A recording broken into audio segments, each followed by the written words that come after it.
Magandang umaga, magandang tanghali, magandang hapon, magandang gabi sa inyo pong lahat. It's me again, Angel Whisper 11, ang inyo pong lingkod na magbibigay ng mensahe sa inyo. Mula po kay God, sa Ascended Masters, Holy Spirit Divine, angels, archangels, ancestors, spirit guides, universe, and syempre sa mga elementals. Okay. So, ito muna, bago ako pumunta sa vision. Vision po kasi tayo ngayon. So, ngayon po, syempre gusto ko muna magpasalamat sa mga lahat po ng patuloy po nanonood, nakikinig ng ating YouTube channel. Sa atin pong mga new subscribers, maraming salamat po. And again, ito pong channel na ito is para po to sa mga gusto pong magpagabay spiritually po, no?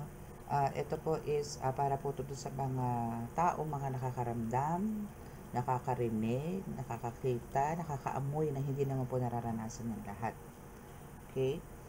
And, kumbaga ito po is magiging gabay po ninyo sa araw-araw since twice a day naman po ako nag-reading. So, ngayon po is vision po tayo. Ang vision ko po is napakarami. Kanina po lahat pumasok bago po ako tumayo. Pagkagising. Kanina po nagsipasok lahat. Kagabi, parang nag-enhance lang po sa psychic abilities. May mga purples na dumating. Yun po yung pumasok. Parang ini-enhance po yung vision ko or yung third eye ko. And yun po, nakaramdam po ako ng parang, alam niyo yun, exercise ng third eye kasi kumilos po siya.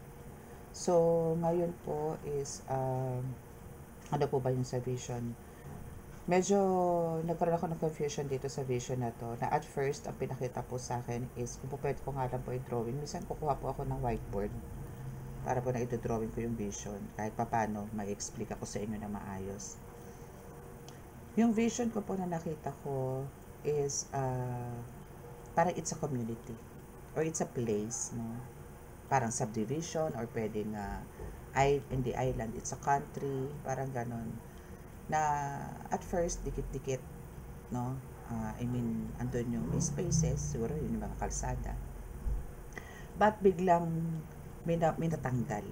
May natanggal po na isang lugar, isang street, possible na barangay ba yun, ganon. No? So yun po yung nawala, and the rest is, andun po yung patira. Parang ganito po, wait lang. Parang kung ito po pangkalahatan, ito po silang lahat, no? Kung halimbawa ito po yung nakita ko sa vision, yan, ganyan. So ayan, didikit-dikit po yan. Then bigla pong na-wash out itong side na to. Itong side na to, biglang nawala. So ito lang po yung natira at yung dito sa corner na konti. Meron din po dyan. And ito po as usual is naging empty, no? Hindi ko po masasabing water, possible na water din po siya. It's a brown again, katulad ng nakikita ko bago po magkaroon ng bagyo. Na nagkakaroon po kasi po diba nagkakaroon po ako ng vision na bago po magbagyo is, ang nakikita ko na lang po is yung mga bubong. Which is talaga po nangyari, na talaga pong ang dami po ngayon lumubog or binaha na bubong na lang po ang nakikita. Yung ngayon naman po is may na-wash out, no? At yun, nagkaroon ng parang may natirang mga streets or barangay, no? Pero itong part na to is nawala. Then bigla po siya nag-switch, no? Biglang nag-switch po yung nag-iba ng channel, no? Nag-iba ng place, o hindi, same thing na parang ganun ulit, na ganyan ulit sila, nagkumpul-kumpul, pero andun yung ang lilikot alam niyo para mga butete, no? Para mga butete na gaganon sila. Ang dami nila. Ang dami na parang nagaganon. Para silang parang, alam niyo sa microscope, pag nilagay niyo po yung ganon, nakikita yung mga kumikilos na ganon doon. Na mga bacteria or what, no? So, yun po yung nakita ko, na ang lilikot na black, or I don't know kung ano po yung ibang kulay, pero more on black yung nakita ko. But I'm considering na yung mga malilikot na is yung mga tao na nagkakakawag doon sa baha na yon, na syempre hindi naman po lahat is marunong lumangoy. So may mga nalulunod, mayroong nakakasurvive. Then nag-switch na naman po yun. Pero doon po muna tayo sa reading na yun. Yan po muna ang i-reading ko ngayon. Kasi meron pa po kung ibang vision na pumasok about naman po sa battlefield. No? I mean, it's about sa healers naman. Para naman yun sa mga healer, mamaya ko na po yung i-reading after this. No? So, yun po talaga magiging gabay nyo rin po yun. So, ito po is a warning. Again, para po sa pangkalahatan na warning din po na may mga paparating pa pong bagyo na hindi po tayo magpakakampante. Kung nakalusot po tayo ng konti kay bagyong Pipito, I think not this time, na parang ngayon po parang may babawi. So, tingnan po natin kung ano po yung sasabihin sa atin ng message. So, yun po muna tayo bago po tayo pumunta sa isang reading or sa isa pang vision. Actually, considering na tatlong vision po yun. Tatlong vision. I'll try my best na makuha ko po yung tatlong vision na yan ngayong araw na to. Doon po muna tayo sa una, yung una pong pumasok. Okay? So, nais ko po magpasalamat sa mga nagkaroon po ng interest talaga na malaman po yung mga pagkatao nila, yung mga nagpa-reading po sa akin itong mga nakaraan hanggang ngayon, na talaga pong willing silang malaman at harapin kung ano man po yung talaga nakatadhana sa kanila, kung sila ba is talaga meant for to serve God, na to embrace their missions, no?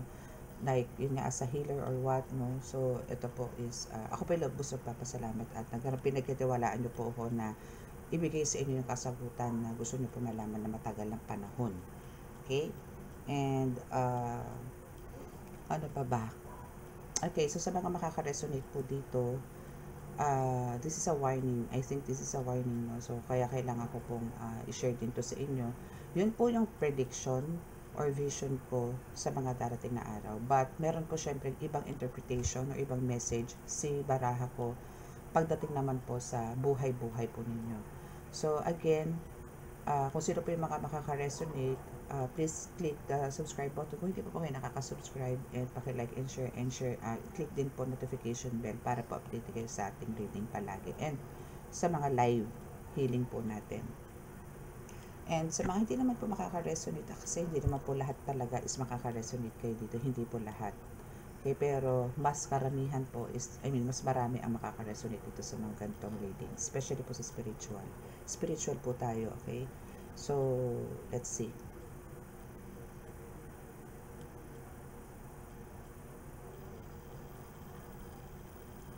Mahal na Diyos Ama sa langit, mahal na Birheng Maria, mahal na Jesucristo, mahal na Santo Niño, pakibasbasan po ng napakalalakas sa kapangyarihan, banal na dugo, banal na ngal, banal na espiritu, at mga cards na ito para po makapagbigay ako ng mensahe sa akin po mga tagapanood. Nang sa ganoon po, ibibigyan ko sila ng mga kasagutan po sa kanilang mga katanungan. At kami po patuloy ninyong iligtas sa anumang kapahamakan, disgrasya sa kuna at anong klase ng karamdaman at tukso.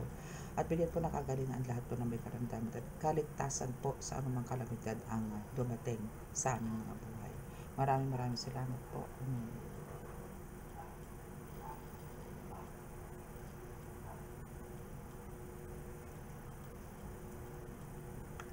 Okay.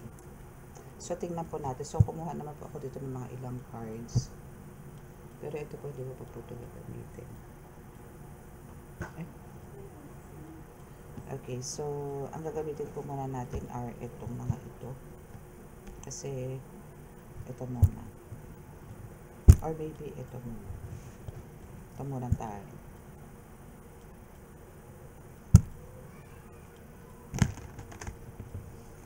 Okay, so ano bang ibig sabihin ng vision na yon? Patungkol sa buhay nyo. Again, hindi po lahat is makaka-resonate. And kung makaka-resonate po kayo, please kindly click the subscribe button.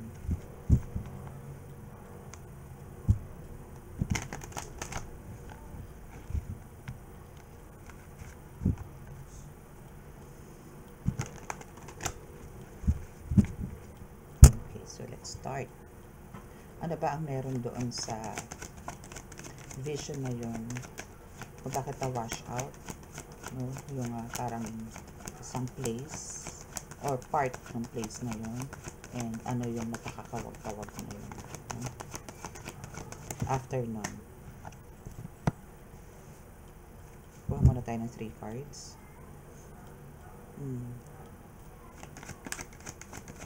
Parang kailangan nyo talaga dito maging Ah, for sure naman, karamihan po sa inyo, no, is andito talaga yung, ba't kayo nandito ngayon sa akin, sa YouTube channel na to, is andito yung talagang mas naging strong po yung faith ninyo kay God.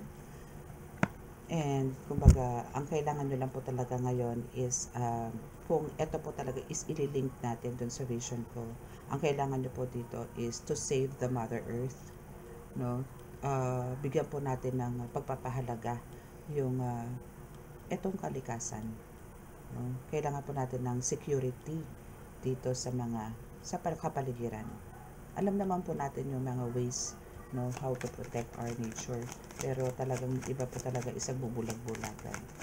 Kasi Queen of Pentacles po is Mother Earth or Earth Mother, security, ganun po siya. And you must stay grounded. Paano kayo magiging grounded kung tubig na po yung tinatapakan ninyo? Or, oo, yung ganun. Wala na po, hindi na po tayo connected, I mean, sa lupa. Kasi, ano na siya, kumbaga sa air is polluted na. No? So, ang kailangan po natin dito is to save the Mother Earth. No? To save. And, syempre po, pagka nandito po yung isinisave po natin ng Mother Earth, pag wala pong baha, walang nangyayaring ganon, mga calamidad na ganon po. Kasi pagka bumaha, makakapagtrabaho ka pa ba? May magbubukas pa ba ang establishmento? Magbubukas pa ba yung kumpanya mo? May tatrabahuhin ka pa ba? Magtatrabaho ka pero puro ka buni, no? Puro ka sakit. Puro sakit ang makukuha nyo kasi madumi po yun eh. Diba? So, ang kailangan po nito talaga natin is disiplinahin na po natin ang sarili natin ngayon. Yan po yung pinapahiwatig ng vision ko. No? And we have the Eight of Swords and the Strength card here.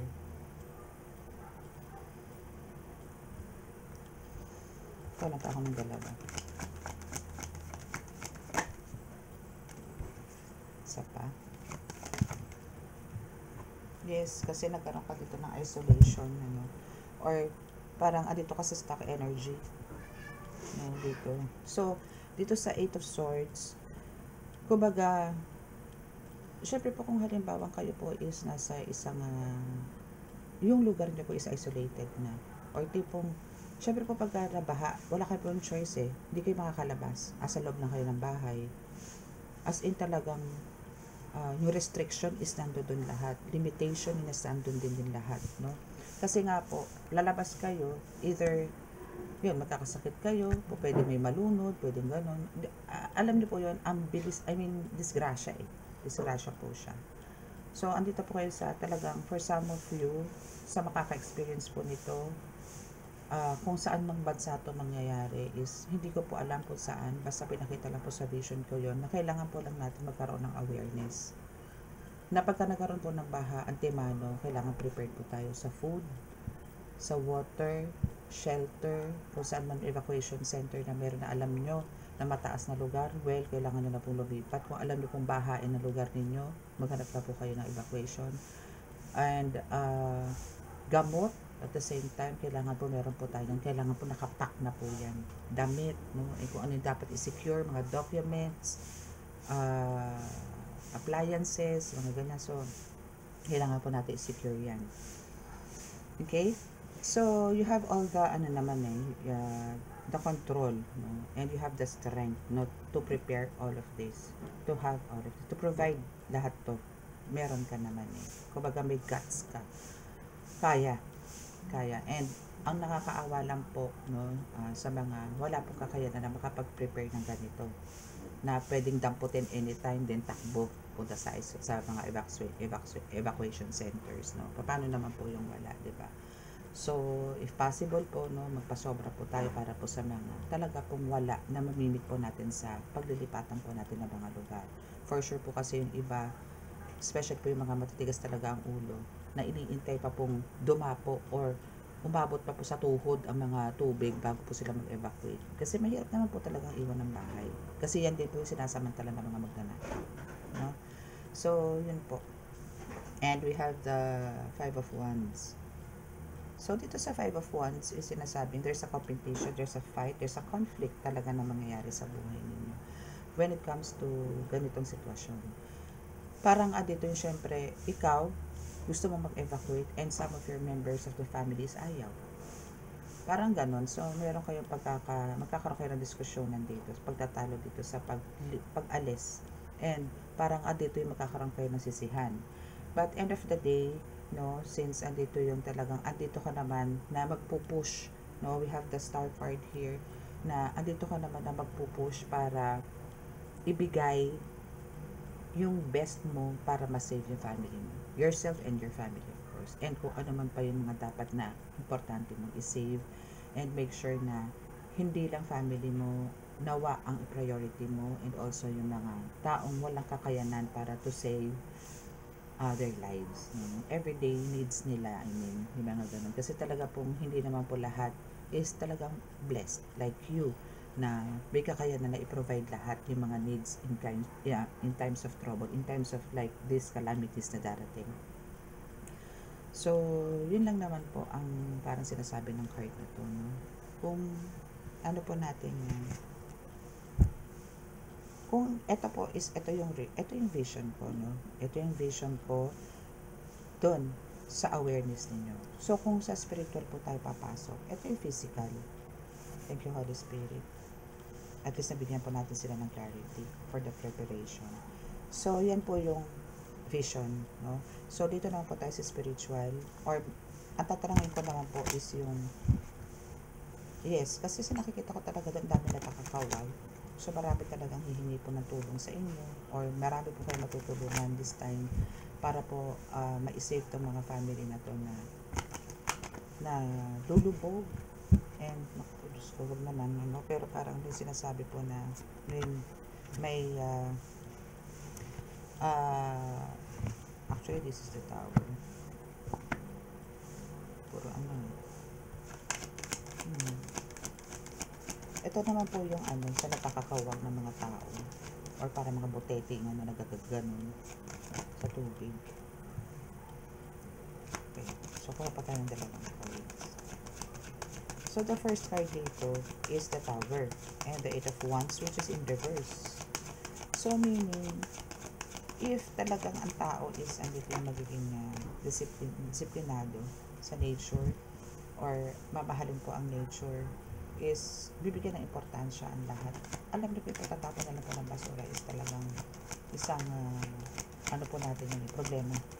Kasi nga po, makikita niyo pagka bumaha, ano po ba ang nagiging cause? Barado ang mga drainage, yung mga tulay po natin. Makikita niyo may mga kahoy na malalaki, minsan may drum, may hose, may isang bultong sako, may mga barbed wires, ang dami, may gulong, no? So talagang hindi siya nakakadaloy kasi ang bigat po niya, tapos magbablock. So ang tendency po niyan, magkikreate po siya talaga ng malaking pagkabaha. And that's why andito po yung the Tower, which is kung talaga pong pangangalaga natin to si Queen of Pentacles, which is the Mother Earth, no, is talaga maisisave po natin ang Earth. Ang lugar po natin, kahit hindi po yung buong Earth. Kahit na lang po yung bahay ninyo, maisisave na po yan kung kayo po ay disiplinado.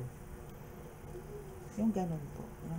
And here, sa Eight of Wands na in reverse, no, is kung kayo po is restricted or parang limitado po ang kilos ninyo, sa tingin niyo po ba makakakilos kayo? Syempre hindi. So dito po sa Eight of Wands, sinasabi po dito na malabo kayong makapag-decide or magkaroon ng mga ideas pagka kayo po is nasa isang isolated area. Kasi parang papasok po dyan yung depression eh. Paano ako papasok? Wala akong ganito, wala akong bota. Paano na to? Basa na naman pantalon ko. Paano na to? Sa kami kukuha ng pambiling bigas, wala akong pasok. Paano na to? Yung mga ganon. So, dito yung slide talagang papasok ang depression dito sa patuta. Kasi hindi ka na dito para magkaroon ka ng chance para makagawa ng, kahit na gusto mo gumawa ng diskarte, is parang andito yung sa sitwasyon mo is merong komplikado na papasok. Maybe meron kang maliit, maybe meron kang sanggol, or meron kang baby nga na nandiyo dyan, kasama mo na parang hirap mong iwan, or maybe you are a single mom here, or wala kang iba pwedeng hinga ng tulong, wala kang mapag-iwanan ng mga anak mo, paano ka didiskarte, halo-halo ko sa evacuation center, or tipong wala kayong kuryente, walang ganito. Alam niyo yon, ang dami pong problema pag may baha. Kasi andyan po yung pagka bumaha, sigurado po walang kuryente. Wala po lahat eh.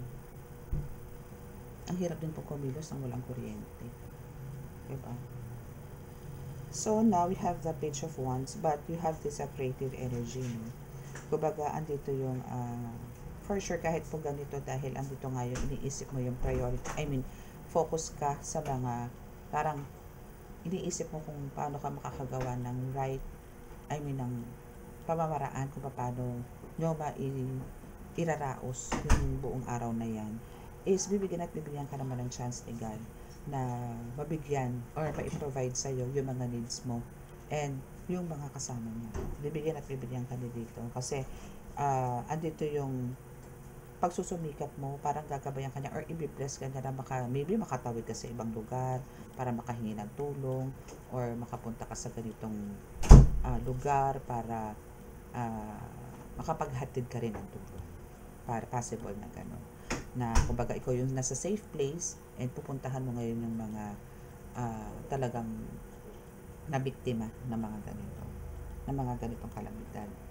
And also, andito yung parang hindi lang ikaw ang magagawa dito. We have the Three of Pentacles here. So, maybe you have a group or you have a team, no, na talagang gagawa kayo ng isang parang alam mo yun, tawag doon, bayanihan, parang ganon, no, na gagawa kayo ng maybe mag-group feeding program, mga ganon, or kailangan ng damit, kailangan ng mga bigas, gamot. So, magagawa kayo ng ganon and magta-transfer kayo or pupunta kayo kung saan lugar talaga yung mga affected areas na kailangan ng tulong. So, andito yung ikaw yung mag-i-initiate din, no? Kasi alam mo din sa sarili mo kung paano yung buhay ng ganun ang sitwasyon, no? So, ang kailangan lang po talaga dito is pangalagaan po natin yung kalikasan. Okay? So, sa reading natin, sa vision ko po, yun na lang po ang pumasok. Yun po, ito na po yung reading niya about po dun sa vision ko na meron po talagang, bumaba po si card na ganito. So, kailangan po natin maging prepared doon. Actually, ako natatakot din. Kasi po talagang malapit po kami sa Laguna de Bay.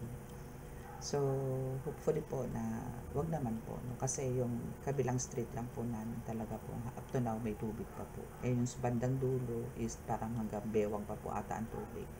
And luckily, and blessed po maituturing talaga na kami po ay hindi naman po na kahit po nadilaan ng tubig, baha. And hopefully ito pong parating na bagyong to is sabay-sabay na po tayo na manalangin para po sa pagtunaw nito. Hindi na po sa paglihis, huwag po natin panalangin maglihis ang bagyo kasi po pag lumihis po yan, meron pong tatamaan ibang bansa, meron pong tatamaan ibang lugar. Mas maganda pong ipanalangin po natin na matunaw po ito, no? Iakyat po natin yung sa Panginoong Diyos Ama na matunaw po yan kasi po madami na naman po maapektuhan. Ang inaalala ko lang po kasi dito yung mga bagong panganak na sanggol, yung nanay din syempre, bawal yan mabasa, bawal yan ma-stress, and especially yung mga PWDs, mga senior, yung mga nasa ospital. Ang hirap po ng sitwasyon na gano'n. Hindi nyo po, kung po pwede nga lang, kung totoo lang po talaga si Superman, no, or si Darna, mag-aasa Darna po ako eh. Lilipat ko po sila sa isang lugar na alam nyo yun, iisa-isahin ko yung mga ospital. Para lang po mailikas sila agad-agad. Yung mga ganon, kung pwede nga lang po, no. Kaso wala po tayong ganon powers, no, or carpet man lang, no, na para isakay silang lahat, kasya isang lahat, tapos punta sa isang mataas na lugar. Pwede lang po eh. So, kaya po ang may tutulong po natin talaga ngayon, ang pinakamalakas po nating gagawin is ang pagdasal po, yung mga dadaanan po ng mga ganitong klaseng bagyo. Lalo na po yung paulit-ulit po na hinahagupit ang bagyo. Yun po ang kailangan nila, yung matinding pananalangin po natin. Okay? So, yan po yung ating reading ngayon, and I hope na medyo mabuksan ko po ang isip ninyo patungkol po sa mga basura na yan. Basura lang naman po talagang pinaka number 1, and second is yung pagputol po ng mga puno sa mga bundok na tinatanggalan po natin ng tirahan yung mga naninirahan na mga elemento doon po. Kailangan po natin, kung halimbawa mo talaga na kayo po is talagang hindi po mapigilan na putulin ng mga punong to, make sure po na andito po yung papalitan po natin sila ng bago. Kasi yan po yung nagiging cause ng landslide. Nakakatakot po yung mga landslide ngayon. As in, isang buhos. Dati po, ano lang, 1/4. Dati po, parang isang kudlit lang. Ngayon po, hindi. From top, bagsak. Nakakatakot po ngayon. Iba po humagupit ngayon ng kalikasan. Parang, alam niyo po yun, nadadamay po yung inosente. No, sa pagbibigay nila ng revenge. Dahil nga po, sila po yung sinasalbahe ng mga tao. Ganon din po sa basura. Tapon sa dagat, tapon sa ilog, tambak sa lupa. No? So, yun po, kailangan lang po natin maging wag po natin isipin na lupa lang yan. Ganito lang yan. May mga nakatira po dyan. Kailangan po natin pahalagahan yung mga yan kasi sila din po tumutulong sa atin. Sila po yung nananalbahi sa atin, pero pag sila po yung nakatuwaan tayo, yung tipong, kasi binigyan po natin sila ng halaga, bibigyan po nila ng kagaanan ng buhay natin, bibigyan nila tayo ng magandang kalusugan, bibigyan nila tayo ng magandang buhay. Pero kung pero kung nalalaman po nila na sila po yung binababoy natin, binawalang hiya po natin, ganoon din po sila sa akin. Parang tao lang din po yan. Kung mabait ka sa akin, mas mabait ako sa iyo. Kung walang hiya ka sa akin, mas walang hiya ako sa iyo. Ganun po. So, yung mga nilalang po na yan na hindi po natin nakikita, hindi nyo po nakikita. May mga puso din po yan. At saka, si God po ang naggumawa niyan. Hindi po galing sa impyerno yan. Ginawa po ng Diyos yung mga nilalang na yan, yung mga engkanto na yan. Siya din po may gawa niyan. Kasi nga po para pangalagaan nga po ang kalikasan. Kaso ano pa ba ginagawa natin? Diba? So, pahalagahan po natin. Kasi po parang pinagmamalupitan din po natin si God pag winawalang niya din po natin yung kalikasan. No? So, i-treasure po natin ang lahat. Okay? Pahalagahan po natin lahat. Mahalin po natin lahat. Okay? So, yun po yung reading natin for today sa vision. Okay? So, close your eyes po para po sa ating healing. And bow your heads.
Okay? So, maraming salamat po. Sa mga gusto pa bang magpa-reading, nandiyan na po sa description box ang aking contact number. Sa mga gusto pa mag-avail ng oils and amulets, medallions, nandiyan lang po sa aking sa description box ang aking contact details. Maraming salamat po. God bless us all and love, peace and hope.